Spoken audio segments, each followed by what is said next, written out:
And it's your generation that will defend freedom from its adversaries. The biggest contribution you can make to that quest is to become a good citizen. Good citizenship is vitally important if democracies are to continue. Good citizenship means trying to understand the issues and great questions of your day. It also means voting. To vote is to take part in this grand experiment called democracy in America.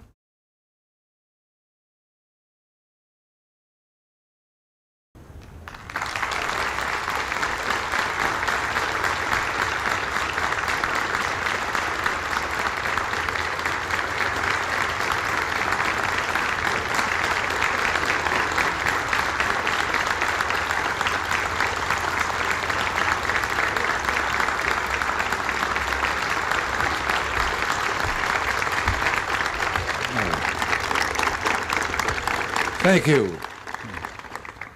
Thank you all, and welcome to the White House, and thank you for coming. I want to congratulate all of you from John A. Holmes High School in Edenton, North Carolina, on your great achievements this year and on your upcoming graduation. And a special greeting to Rob Boyce, the principal of this fine school. As you know, my remarks are being broadcast live over radio and television to high school students throughout the country. While I was in Tokyo at the Economic Summit, I found myself thinking about all of you, and I decided that when I got back it'd be good to report to you, share some thoughts that I've been having about the future. In general, conditions in our country are about as bright as this very bright afternoon.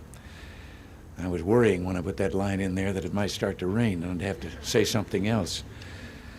We've been working to take an economy that was in bad shape and get it moving and growing again, to take our national defense and make it first rate again after a long period of decline, and to restore reason, respect, and reality to our foreign policy. And I think it's fair to say that we've made a good deal of progress.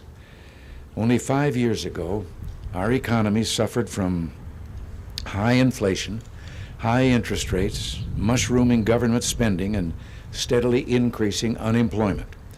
A lot of people couldn't find jobs, and people on fixed incomes were finding it harder to buy the basics, such as food and shelter.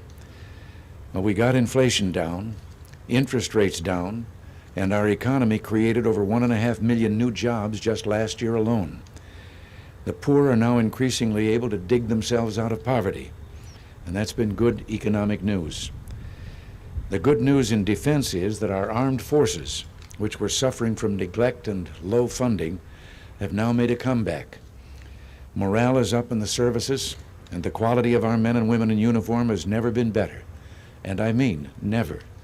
As a matter of fact, we have the highest percentage of high school graduates in uniform today than we've ever had in the history of our nation, even back when we had the compulsory draft. In addition, our nation has encouraged a more realistic sense of defense needs. In foreign affairs, we've kept our friends close and the lines of communication with our adversaries open. We've tried to give the world the sense that the United States has a coherent and logical foreign policy that reflects our respect for freedom and our opposition to tyranny. The point is that all we've done has had and will continue to have a direct impact on your lives. And the fact is, it's your future, not ours, and all that we've done with an eye toward how it would impact you. We want to make your future better because tomorrow belongs to you. And since you're the leaders of tomorrow, I wanted to talk to all of you as a friend about the things you will have to do to ensure a prosperous nation and a peaceful world. And I'm sure that peace and prosperity must be at the top of your agenda for the future. You have some special responsibilities ahead of you, very important responsibilities. America is back, yes, but we still face major challenges in the world. And it's your generation that will have to accept the primary responsibility for tackling these challenges. It's important that you're fit for the future and that you be all that you can be. So go for it. In the area of education, you have a responsibility to try to learn and care about scientific and intellectual inquiry. The world is an increasingly competitive place, and if we're to compete, we'll have to do it with brain power, your brain power. So keep learning and hit those books. We have to remain economically competitive, and that means being aware of two things. First, what makes economies tick, and second, what works in other societies. We've been trying very hard in Washington to make America even more economically fit by really overhauling our entire tax structure. When we came into office, the top personal tax rate that the federal government could put on your income was 70%. Now you can understand, I think, that if you were getting up in those brackets, there were 14 different tax brackets, depending on the amount of money in each bracket you earned. And when you could look and say, if I earn another dollar, I only get to keep 30 cents out of it, you can imagine the lack of incentive there. Well, we lowered it to 50%, and the economy really took off. Now we're trying to lower it yet again, so that families can keep more of their money, and so the national economy will be lean and trim and fit for the future. And it's your generation that will defend freedom from its adversaries. The biggest contribution you can make to that quest is to become a good citizen. Good citizenship is vitally important if democracies are to continue. Good citizenship means trying to understand the issues and great questions of your day. It also means voting. To vote is to take part in this grand experiment called democracy in America. It's your right and your responsibility to take part. Good citizenship also might mean considering going into teaching as a profession. There's a teacher shortage, as you may know. You could help ease the situation and give to others the advantages you've been given if you become a teacher yourself. And it's also important that you stay in school. That diploma counts. And I just want to personally congratulate those who have overcome some disadvantage and who stuck it out and will graduate this year.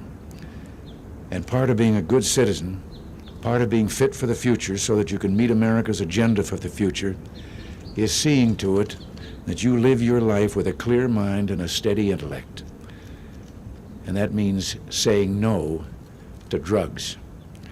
Nancy has traveled across the country talking to young people like you, and many of them have talked to her about the allure of drugs, about the drug culture, and the kind of peer pressure that you come under to experiment, try out drugs. But when you come right down to it, drugs are just a dead-end street. They have nothing to offer you. I think you also ought to remember, we only get one set of machinery. If you wear this set out, you can't take it and trade it in someplace for a used one or a new one. So what you do now and early in your life decides how able you're going to be to enjoy yourself when you get to be my age. And I want to tell you, I'm enjoying myself.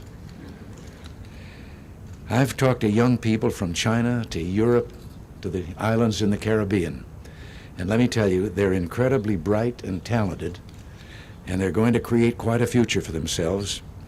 And you can't keep up or catch up if you allow your mind to be clouded by drugs. Well, that's more or less what I wanted to say to you today. I'll be talking to many young people over the next few months, and I'll be expanding on certain points and amplifying certain themes. But for today, before your questions, I just wanted to let you know that I have been thinking about you very much.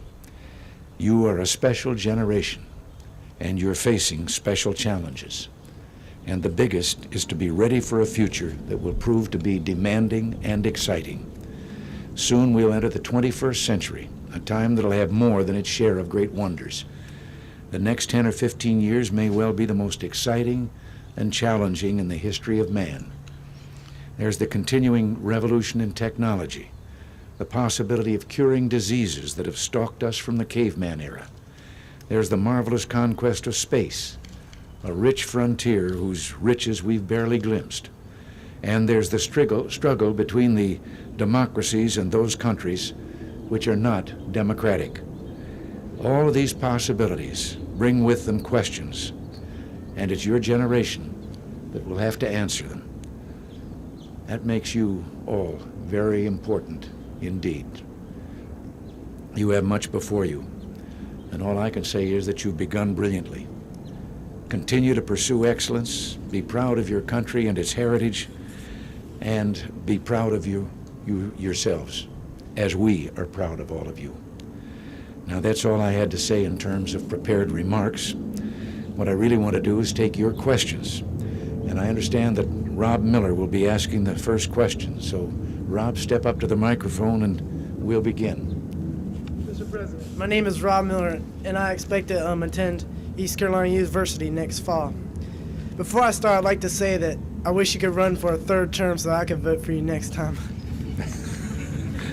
Well, thank you very much. They kind of fixed that with the 22nd Amendment. My question is, what do you enjoy most about being President of the United States? Oh, there are so many things, and many things that you don't enjoy also. I think the greatest is that every once in a while, something comes to your attention.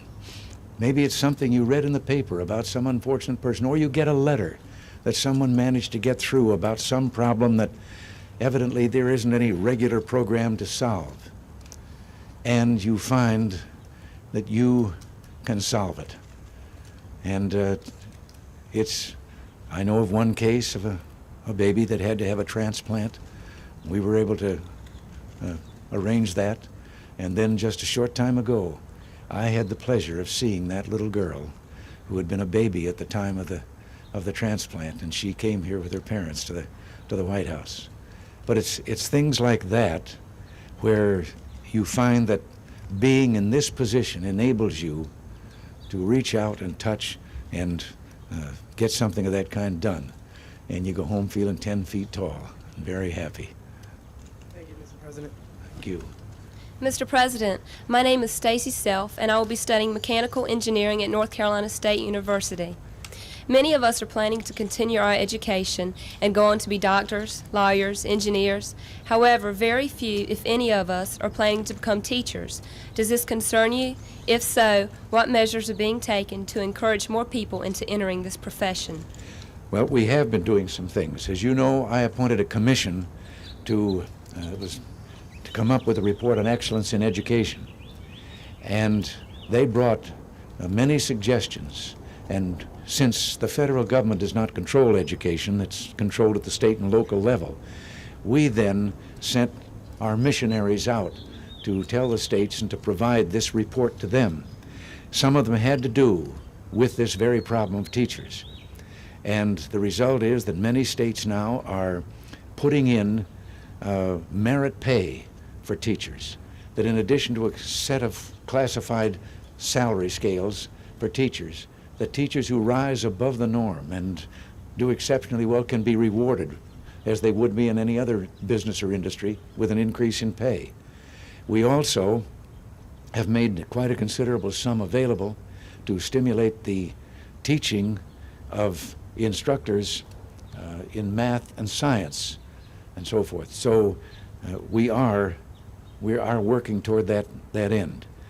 And I can't recall when we faced a shortage of teachers as is facing us in the near future. And they are all important, so we're going to continue doing everything we can to encourage going into that profession. Thank you, sir. Mr. President, my name is Sandra Roundtree, and I'll be attending North Carolina Central University this fall to have a major in computer science. Most of us are getting ready to start paying Social Security. Do you think we will be able to receive it when we retire? Social Security? Yes. When we came here, I was very disturbed, and I got myself in a lot of trouble because in an election year, some people sort of distorted what I was trying to say. But Social Security was in trouble. As a matter of fact, we knew when we came here that as far as we could see, Social Security by July of 1983 was going to be bankrupt, and the way it was going. And when the election year of '82 was over, and it was no longer a political issue, then we put together a bipartisan commission made up of representatives of the Congress, the government, and the private sector. They did a study and came back with a recommendation for a complete reform. And as far as we can see now, Social Security is on a sound financial basis as far as we can see into the next century. So yes, it will be there. Thank you, sir. Man. Mr. President, my name is Martha Felton, and in the spring I plan to attend Chowan College to study journalism. My question is, first of all, we've seen, all of us, the special and news reports concerning the financial status of the American farmer. And I was wondering, could you explain to us what you think the future holds for the family farmer? Yes, for one thing, we have to get farming back into the marketplace instead of under the government regulations and subsidies and programs that we've had for the last 50-odd years. This isn't a purely American problem. At the Tokyo summit, the representatives of the 7 countries around the table, all of us recognized that governments were, in a sense, subsidizing the overproduction of food in the world. We've so used over the centuries to calling it a hungry world. But today, virtually every country that once was an importer of foodstuffs is now an exporter. So one of the things we decided after lengthy discussion was to put together an international team of experts and see how we could meet this particular problem. But I can't help but call attention to the fact that in our country, a large part of farming was never in the government farm programs. And that part of farming has not had the troubles that we see now among our farmers. And so we have to recognize that government has to bear a responsibility for part of what has happened. And we're trying to find a way out, but with compassion for those people who must not just be allowed to wither on the vine. But our main problem is that we have induced overproduction. We're producing more than there's a market for. And we've got to find an answer to that, and yet an answer that does not suddenly hurt some individuals. Yes, sir. Thank you, sir. All right. Incidentally, for those that wonder whether we're doing anything, in the last few years we've been spending more on the farm program that has ever been spent in our history. Mr. President, my name is Robert Keeter, and I'll be attending East Carolina University next year. I would like to know, what do you feel has been your greatest achievement as president? I'm delighted to answer that one. There are a number of things that I've thought we did rather well and was proud of, but right now, the fact that both the Senate and the House have passed tax reform legislation for the income tax, meaning that when we can get those two together, one of their programs they passed I don't like at all, the other one's pretty good, but both of them can be improved. This, I think, would be the greatest achievement. We have had an income tax system. It was passed in 1913 and has grown to be such a monster that virtually, well, the main part of the people in our country have to hire professional help to find out how much they owe the government. And the tax is such that if you make a mistake, the government then comes back and penalizes you and charges you a fine for having made a mistake. At the same time, the government has warned you not to seek advice from their own employees because their own employees don't understand the law. And therefore, you'd be penalized for their mistake. Now, as I told you, 14 brackets in the income tax, and now all the way up to 50%. When I was in motion pictures, and as you know, motion pictures do pay a little above the average scale, if you make a go of it, you'd come to a time the top bracket was 90%. Well, you'd come to a point in which you were in the 90% bracket and somebody'd offer you a fine picture and you'd just love to do it. But you said, I'm not going to do that picture for 10 cents on the dollar. Well, today, this tax that the bill that the Senate has passed has only 2 brackets, 15% and then 27%, meaning that there would always be an incentive, even if you're in the 27% bracket, because you're going to get to keep 73 cents out of every dollar you earn, no matter how many dollars those are. And it's been simplified to the place that you won't need a public accountant to, to tell you how much you owe. You can figure out your tax yourself. It's fair. There will be about 6 million people at the bottom of the scale who will be dropped from having to pay any income tax at all. And about 80% of the people will be in that 15% bracket. So I think the fact that we have finally gotten the Congress of the United States to deal with this problem of tax reform is the greatest achievement. And I'm going to be riding herd all the way to see that we finally get it through. Thank you, sir. All right. Mr. President, my name is David Rosenblatt, and I'm currently trying to gain admission into the United States Naval Academy. My hope is to graduate from the Academy and become a career officer in the United States Marine Corps. Mr. President, what do you recommend to my generation, what steps do you recommend that we take to avert the possibility of a future nuclear war? I think the path that we are trying to be on, and if we can persuade our Soviet counterparts to go with us, is the path. And that is to start a program of mutual reduction of nuclear weapons, leading to, as soon as possible, the total elimination of such weapons. As you know, we have the most stupid policy today. We inherited this from some years back. It's called mutual assured destruction. And because the Soviet Union had built up such a massive force, then we built up a deterrent force. What do we mean by deterrent? Well, we know we're not going to shoot the first one, but if they attack, then we must have enough so that our retaliatory blow will deliver unacceptable damage to them, and that's supposed to keep them from shooting the first missile at us. Well, doesn't it make a lot more sense, instead of living under that threat that some madman might push that button, let's get rid of those weapons. But then over and above that, what we're trying to do, let's get rid of the mistrust between the East Bloc and the West Bloc so that there's no need for any war. Someone has wisely said that nations don't distrust each other because they're armed. Nations arm themselves because they distrust each other. So if we can eliminate that, and that's what we're trying with these summit meetings and so forth.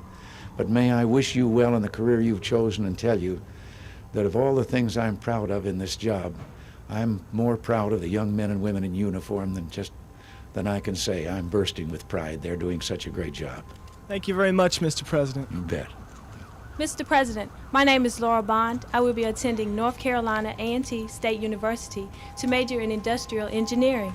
As high school seniors, many of us will soon be seeking employment. What do you feel is the employment status for us next year? Employment in the United States, I have to say the prospects are good, because while we still show, say, a 7% unemployment rate, that is based on considering everyone, male and female, in the United States between the ages of 16 and 65 as the potential workforce. Today, we have the highest percentage of that sum total workforce employed ever in our history, 110 million people working, and in the last 40 months, we have created 10 million new jobs. And we're going on still at that same rate. As I said, 1.5 million just in the last year. So, yes, the employment, the prospect for you is fine. And can I just take a second and tell, when you say industrial engineering, that means the people that design the assembly lines and everything. I was once visiting a plant where they made light bulbs, and I watched these people sitting as down one line came the glass bulb and down the other came the brass fixture, and they would take them and put them together. But I noticed one elderly woman working there, and she was crossing arms and doing it. And that looked pretty complicated to me, and later on I was talking to some of the executives of the plant about that and calling attention to her. And one fellow's face began to get red. And finally I noticed them all laughing, and I said, what is it? He was the one that had decided they should change that line. The glass used to come down this side, and the brass used to come down this side, and for some reason he thought they ought to change the two lines. But she'd been doing that for 35 years, and she wasn't about to change. She crossed. So watch out for that. Thank you, sir. Thank you. Mr. President. Excuse me. Mr. President, my name is Jordy Robinson, and I will be attending Hollins College to study political science. What advice can you give a young high school student who's hoping to pursue a career in politics and possibly seeking the presidency? By the way, I'm a Republican. Well, I want to encourage you. Let me just say that about this, it's a thing of, first of all, you want it not just for the job. You want to be sure that there are things that you believe deeply in and that you would like to try and see are done for the betterment of our nation and the people. And then I think I would suggest that first of all, you get involved in helping in politics.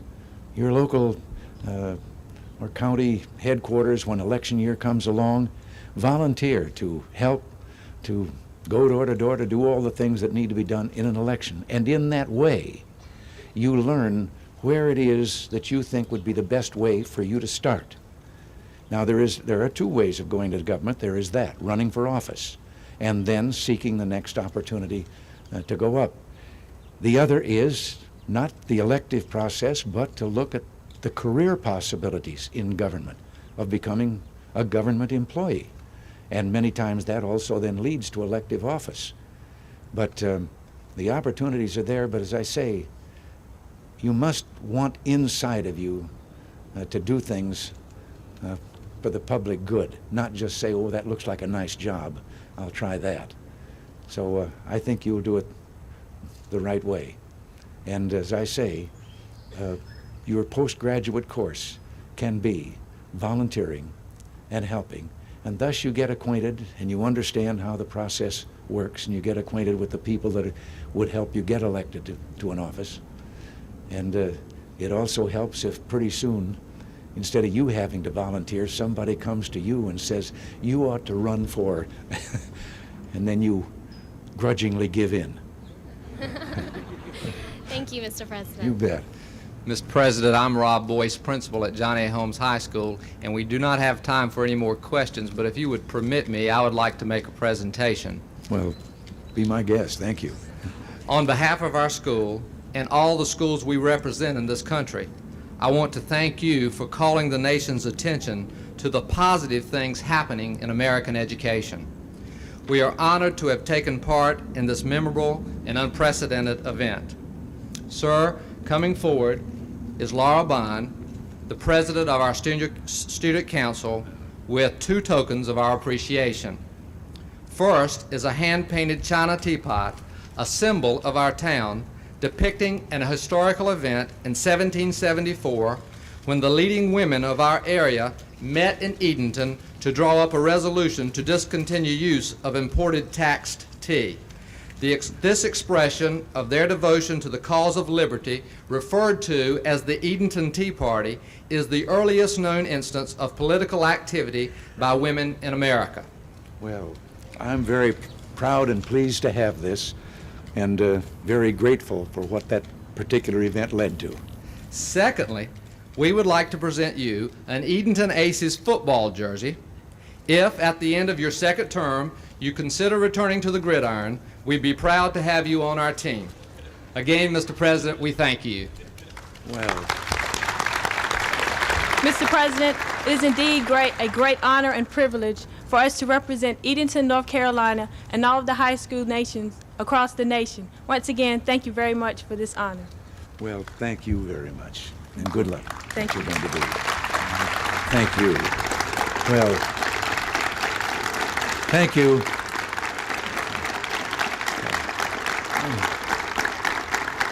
Thank you all very much.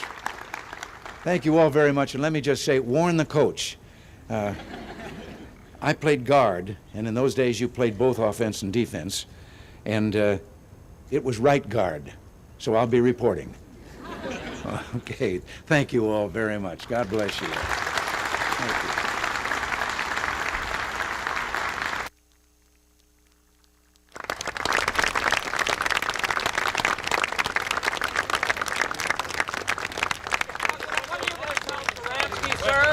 Tell Sharansky. Why sell the Saudis weapons? They didn't support us against Libya. How? How? Tell us more. Well, we'd rather get it from you, sir. Is quiet diplomacy enough with the Soviets?